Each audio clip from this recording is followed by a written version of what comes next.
वालेकुम मोमनो, नकाह चूँकि अल्लाह को पसंद है, मियाँ बीवी में दरार और वसवसे शैतान डालता है। अगर तंदुरुस्त रहोगे, वफा करोगे अल्लाह की खुशनुदी हासिल करने के लिए, तो अल्लाह ये मौसमों की खुशखबरी के ज़रिए तुम्हारे अंदर ईमान की पावर बढ़ देगा। हर सब्ज़ी फल तुम्हारे लिए शफा बन जाएंगे। अभी अभी मियाँ बीवी का पैगाम आया, मियाँ बीवी लड़ पड़े।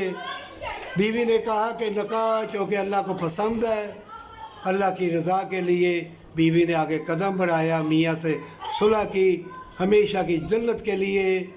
मैं उस लड़की को सलाम पेश करता हूँ, उसकी इज़्ज़त अज़मत को, कि नकाह अल्लाह का फरमान है और अल्लाह को पसंद है।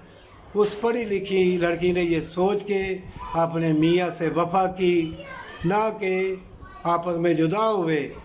और जब शादीशुदा हो जाओ तो बदकारी ना करो, इसकी सज़ा बहुत ज़बरदस्त है। मोमिनो, हर लुक़मा, हर कदम तुम्हारी तकदीर में दाने दाने पे मोहर लगी हुई है और कलम लिख के खुश्क हो चुका है। तुम्हारा बोलना, मिलना जुलना, खाना पीना अल्लाह ने लिखा हुआ है।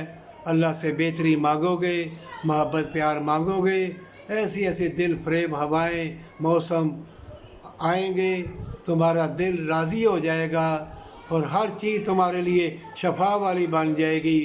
और इस्लाम और इंसानियत के दुश्मनों ने ऐसी ऐसी टेक्नोलॉजी के ज़रिए वबाएँ मर्ज़ फैलाया है कि हम सब बीमार हो गए। मौत से पहले हमें मौत आ गई है, हमारी उल्फत प्यार को अंधा कर दिया है। इसलिए तुम अल्लाह के होके रहना, वो तुम्हारा मददगार है, कल्बों को फेरने वाला अल्लाह है और अल्लाह के पास हमेशा के लिए जाना है, जन्नत के लिए। इन फितनों के दौर में सच्ची तौबा के साथ जन्नत ले ले।